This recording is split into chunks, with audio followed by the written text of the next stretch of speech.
Hello, everyone, and good afternoon, good evening, and good morning, wherever you are in the world. Welcome to our second unapologetic interview. And today I have a fantastic guest for us today. This is a wonderful woman, a friend of mine who wears multiple hats, or should I say, multiple crowns.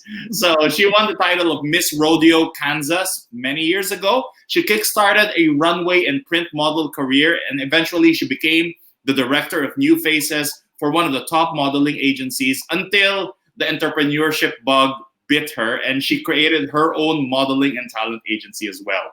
She became the president of the American Modeling Association for 2 years. So she really knows her stuff. Now, right now, she has eventually put on the crown of a corporate speaker and a trainer, and she has helped so many young women change their lives, and so many young rodeo queens change their lives. Ladies and gentlemen, let's give it up for Miss Deborah Fox. Hi, Deborah. How are you? Woo! Indeed. So, how are you? I mean, we were just talking off cam about the exciting world of being in a rodeo pageant, right? Being a rodeo queen. And I guess the first question I wanted to ask you, because our topic today is going to be all about confidence, right? Right. In the many years of you being a rodeo queen and in the modeling circuit, I'm sure you've encountered a lot of transformation stories, like many young women who don't have a sense of confidence, or they have problems with their confidence. So you see the talent, but there's problems in the confidence. So my question for you is, what do you think is the main reason why so many young people are struggling with confidence right now? Wow. How do you whittle that down to one main reason is the first thing I'll say to you. I think there are a lot of factors in that today, but I have to tell you, in my arena, so to speak, and what I do and the young women that I work with, I think that our biggest challenge today is still bullying. Bullying.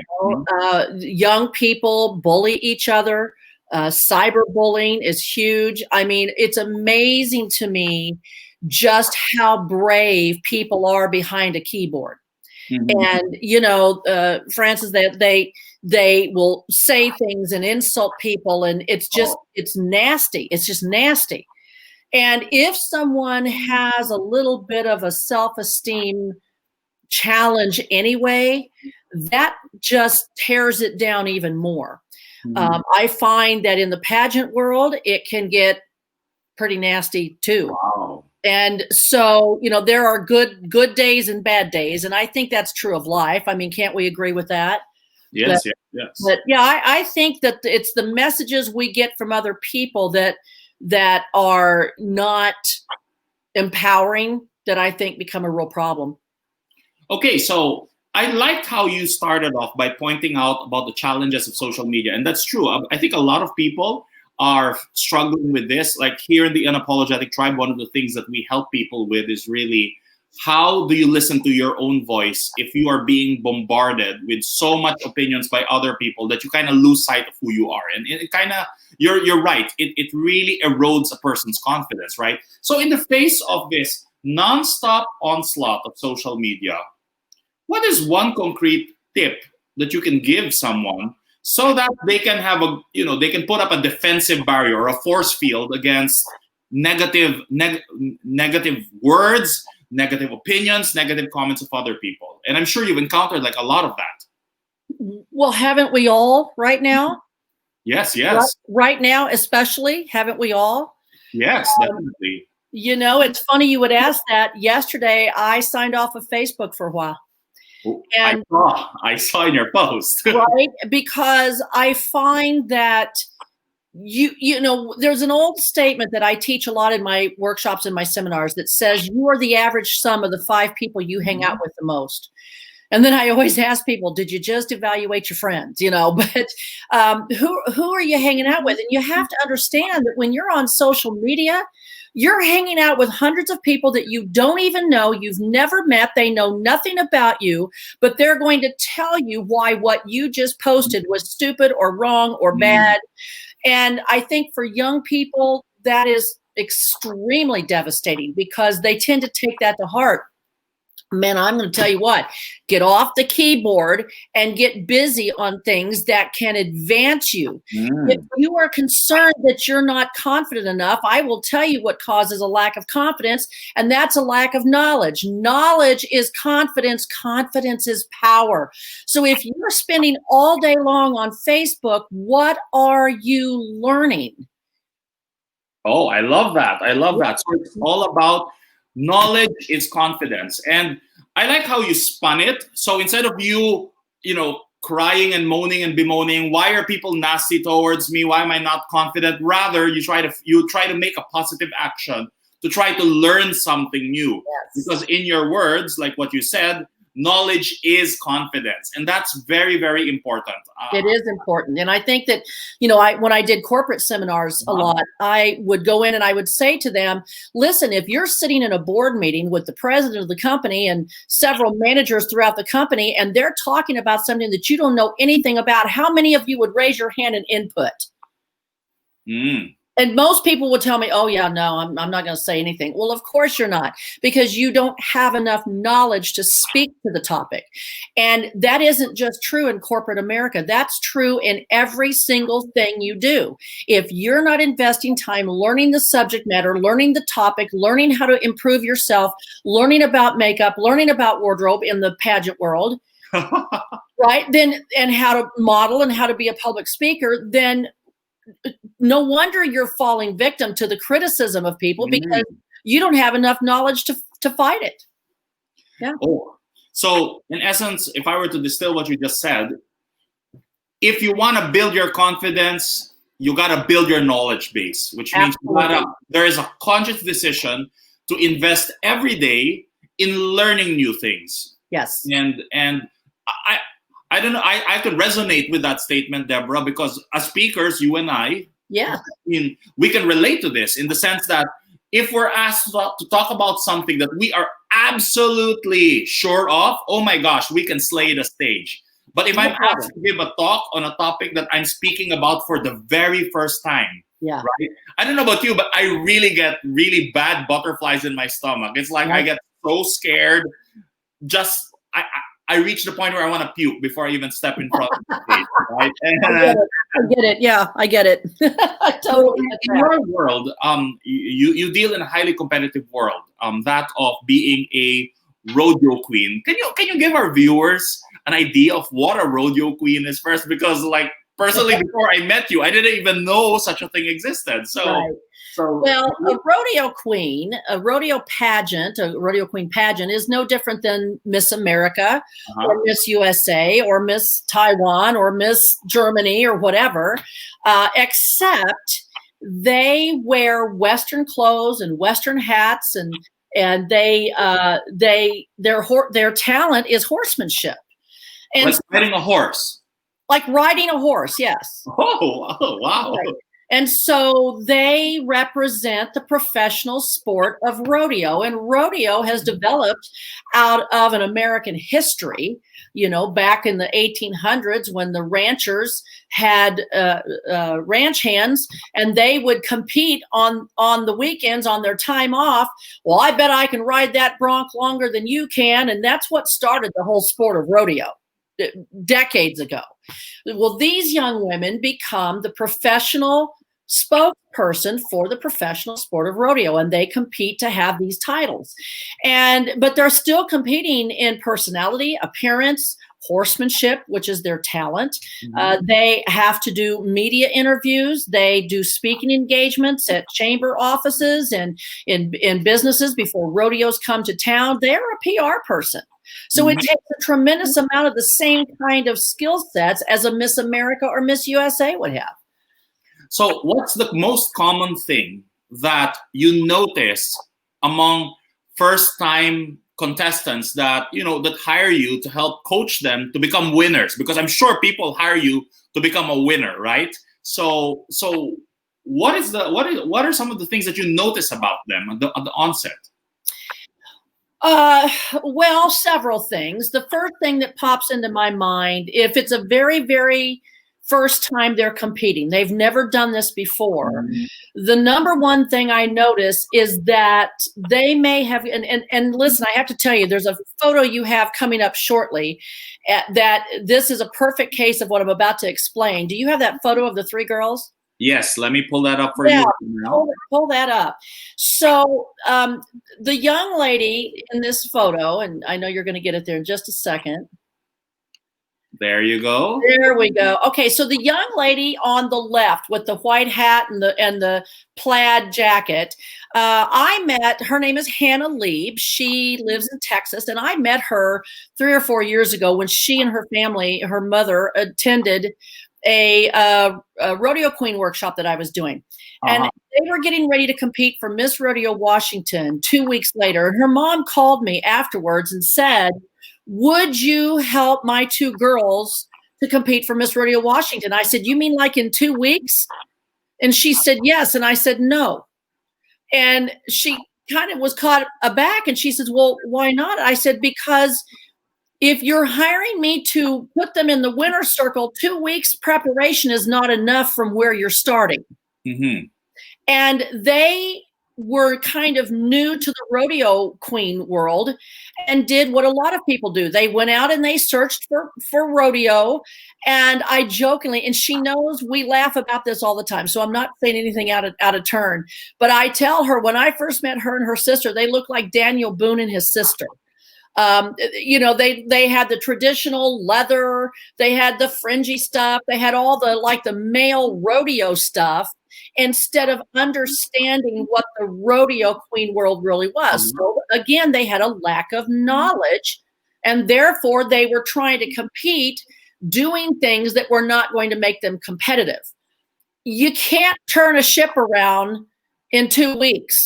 You can't learn an entire industry in 2 weeks. It can't be done. Now, surprisingly, I called them back and said, okay, I've given this some thought.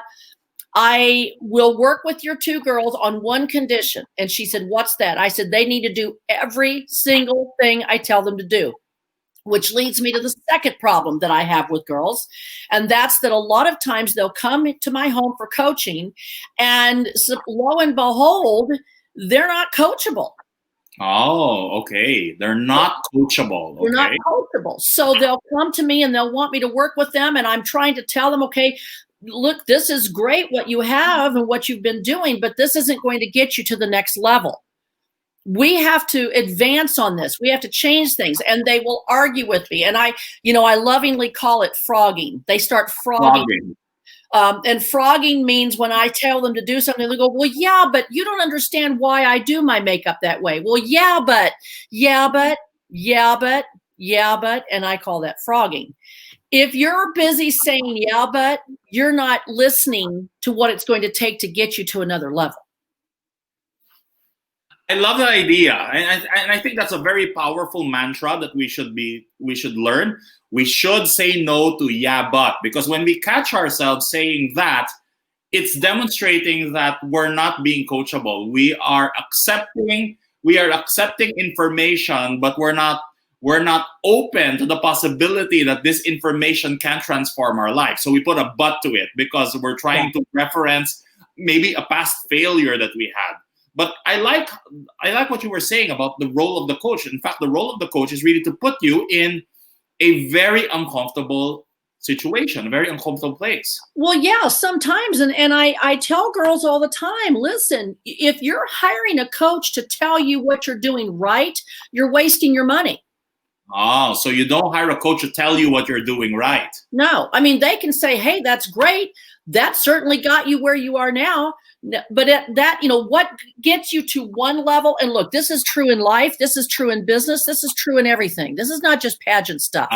What gets you to one level will not get you to the next level, will not get you to the next level. Okay.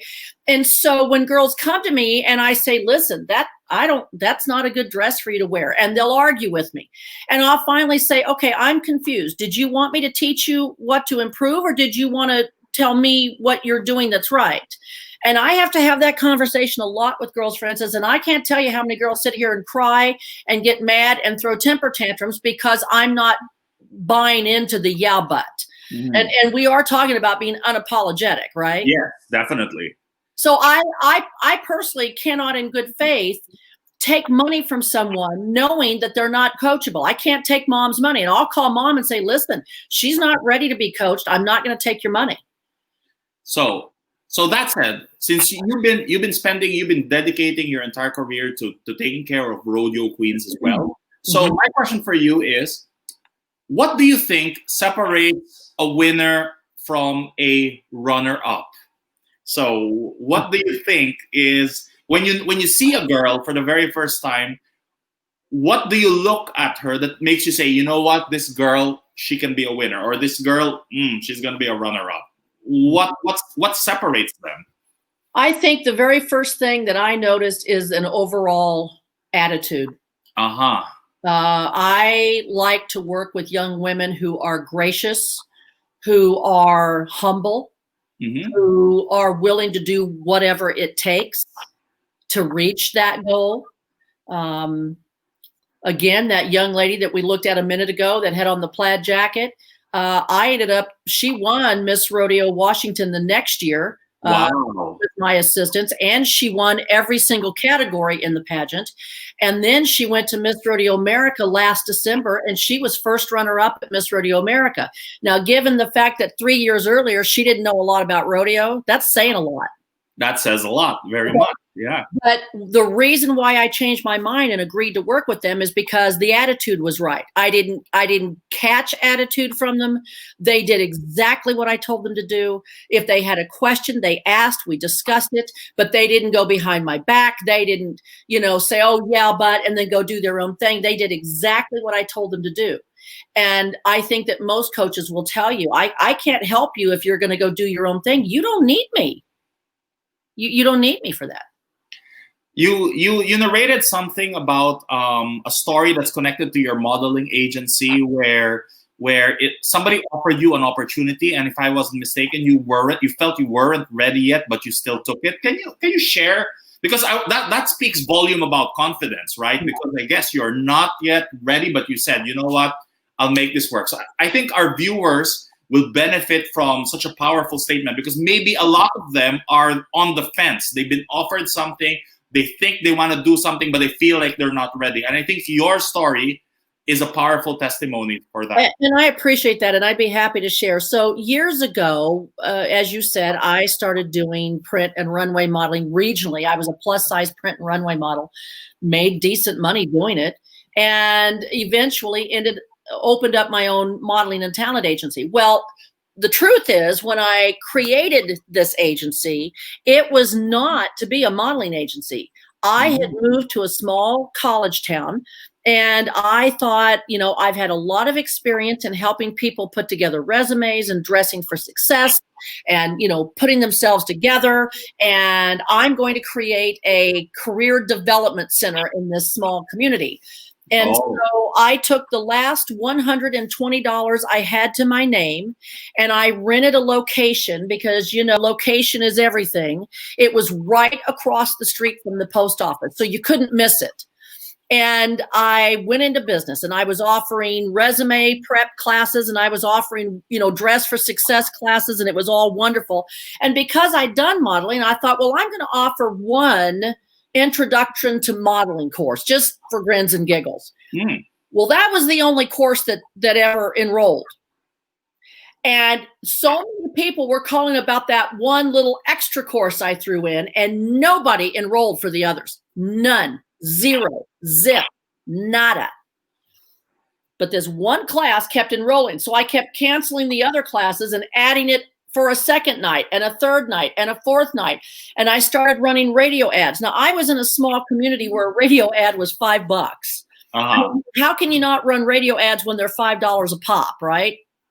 So I was running radio ads about my modeling school now. Now it's a modeling school, which was the plan. And then I get a call one day. Several months had passed. I had models. We were doing classes. Everything was great. I get a call one day from a gentleman at Jack's department store. Now, I don't think they're in business anymore, but they were in the Midwest, very much like a Penny's kind of. Oh my gosh, because I remember when my first time that I went to Ohio, I saw a department store that said Jack's. I mean, it had like a giant font as a Oh, giant yeah. Huge, font. yeah. It was, and they were across the whole Midwest. And he called me and he said, is this, the name of the agency? And I said, yes, it is. How can I help? And he said, I'm John. We'll call him John. I'm John from Jack's Department Stores, and I handle all the photography for the catalog shoots over here. And I was wondering, do you book models? And I tell this all the time. I was on the phone and I'm standing in my little hole in the wall across the street from the post office. And I looked around and I thought, well, here I am. And I'm doing these modeling courses for these people just to teach them how to put on makeup and stuff. And I took a brief hesitation. And then I said, yes, we do book models. How can I help you? And, I did that because I always believed, and Richard Branson has a quote that he puts out. And the quote is, if somebody offers you an opportunity and you're not sure you can do it, say yes and figure out how. And that's exactly what I did. And as a result of that phone call, I ended up having a full modeling and talent agency. I had 2 locations. I ended up being the president of the American Modeling Association for 2 years. So when life offers you an opportunity, say yes and figure out how. And I love that because I think many of us, when we struggle with confidence, I think the main challenge that blocks us is this idea that we're not yet ready. That's why we're not confident. We say we're not ready, the timing is not right. But I like what you said, where the idea that, you know what, it doesn't matter whether you're ready or not, just say yes. And when you say yes, you can figure it out, which goes back to the first point that you talked about, which is it all boils down to knowledge. And part of figuring it out is equipping yourself with the knowledge. And Right. And I think that sometimes people wait until there's an opportunity and then they crash course. Yeah. And like right now, we're in the middle of a pandemic. I started another modeling agency in the Western industry. I'm launching a foundation and we're in the middle of a pandemic. And our board, I'm telling the board, listen, we are, unfortunately, this pandemic is not a good thing, but we are blessed with time to do the research and get the tools in place and get our models recruited that we otherwise might not have. So why are we sitting here twiddling our thumbs? Let's get busy doing what we can do in preparation of success. So I'm sure you'll agree with me that confidence is also key to our success. And I think based on our discussion, I would rephrase that as competent confidence, which comes from knowledge, right? You're confident because you built it on a foundation of your competence, right? So here in the Unapologetic Tribe, one of the things that we want to share often with our participants, the tribe members, are practical things that you can do in your life. You can apply immediately after, let's say, this particular show, right? So my question for you, Deborah, is if I were to ask you 3 concrete actions that the viewers can do today to help build their confidence, what would those 3 golden nuggets be? Well, the first one I just gave, and I'll repeat it again. Richard Branson's quote, if life offers you an opportunity and you're not sure you can do it, but you have enough skill to pull it off, you think, say yes and go figure out how to do it. Don't turn down opportunities because you don't think it's a perfect time or you don't have the perfect solution. Figure it out. Get busy. The second thing I will share, and I always say this to people about the confidence thing and the naysayers that are in the background. You're always going to have naysayers. And I will be unapologetically honest with you and tell you that they get under my skin as well. I'm not perfect at this. There are going to be times where you're going to have the doubters and the naysayers that get under your skin more than others. Would you agree with that? I would definitely agree with that. And it doesn't make any difference if we're corporate trainers or motivational speakers or we've had success.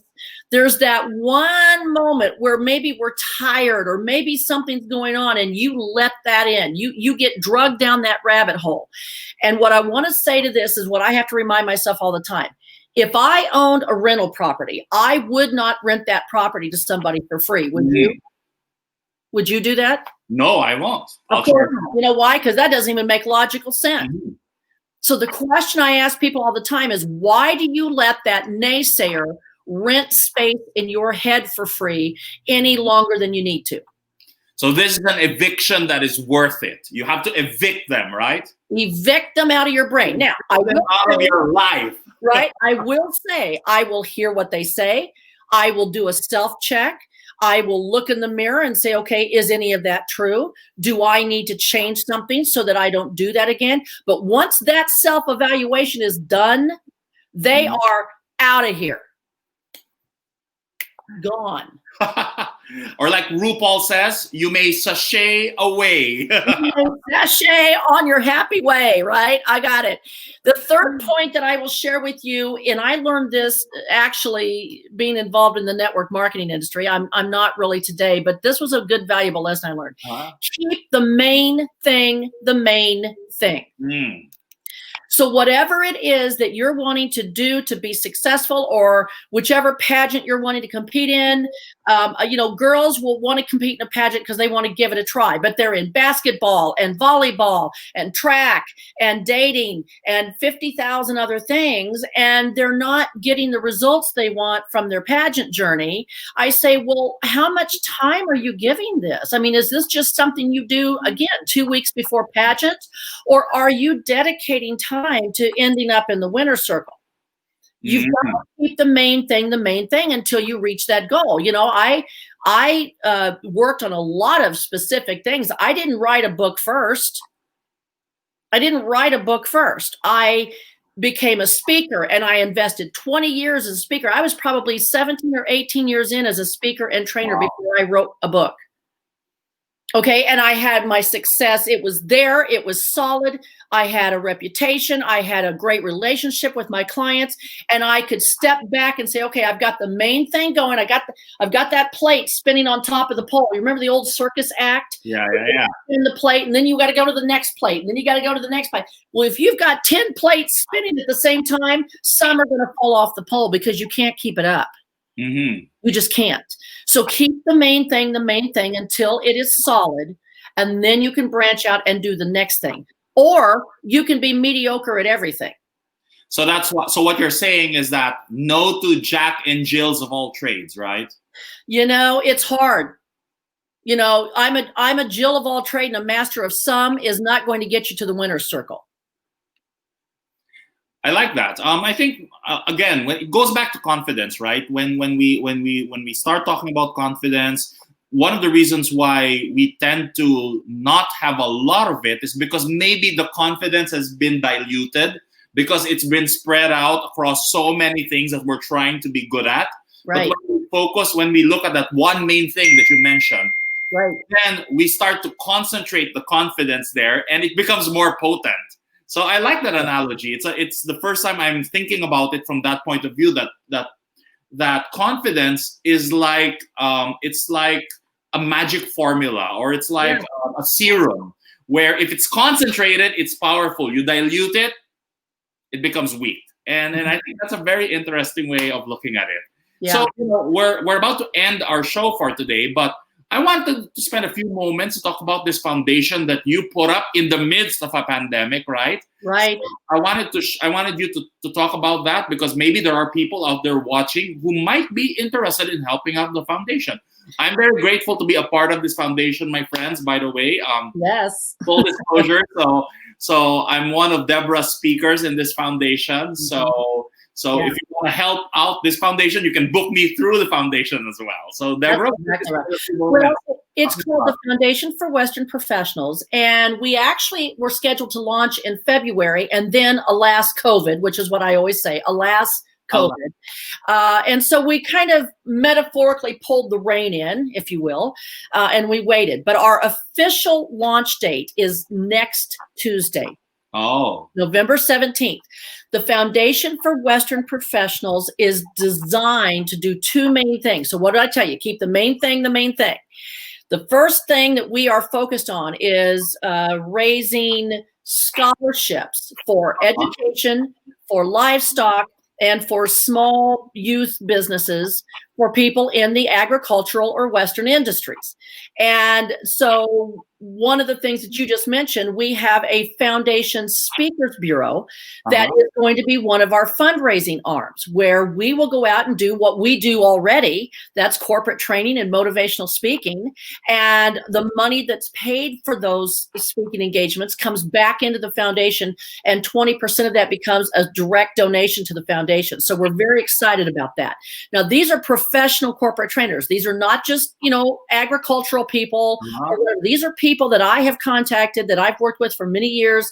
We are extremely excited about, the same thing that we do every single day. Let's take it out and raise some money for this organization.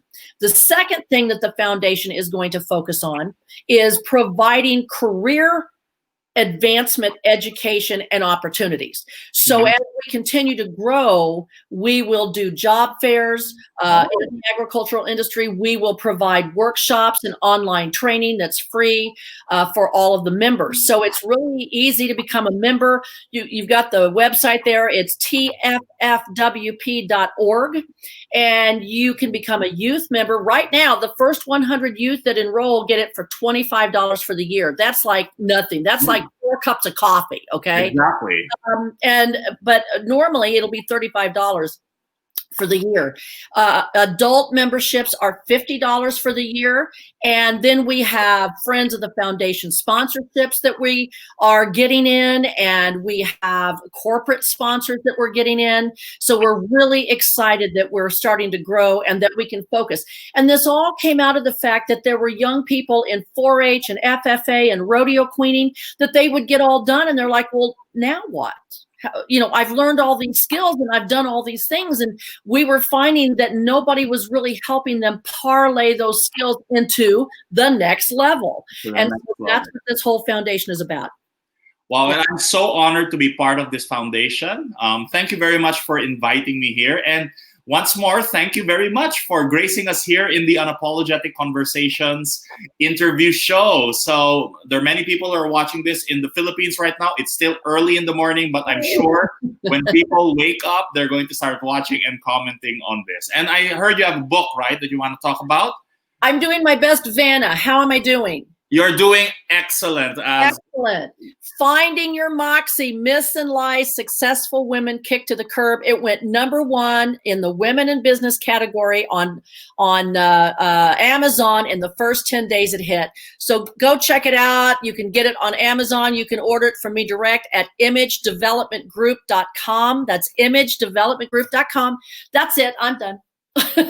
let me put that link up on the screen so that our viewers can. So you can download. You can buy her book here in imagedevelopment.com. Yeah, it's Image Development. We have to get mint in there. Let me correct that. Let him fix that quick. Are we good or what, Francis? We are so good. Thank you very much, Deborah. What an amazing, amazing, amazing afternoon spent with you. I'm sure there's going to be a lot of comments. So normally the comments come after the video, after they've watched it. So my last request for you is, what is one thing you want people to type in the chat box after watching this video? What did you walk away with from this interview? What is the one thing that made an impact on you? What was your aha moment? What was your man, I think I can do that moment? Yeah. So there you go. So my friends, Unapologetic Tribe, you have your marching orders. Fire up those chat boxes. Type in the chat box right now. What is the one big takeaway? On behalf of all of us here in the Unapologetic Tribe, thank you very much, Deborah, for gracing us today, and thank you for giving us a lot of valuable tips so that we can all put on our crowns. Thank you so much. Oh, and goodbye. Goodbye and bye. Bye, guys. Bye.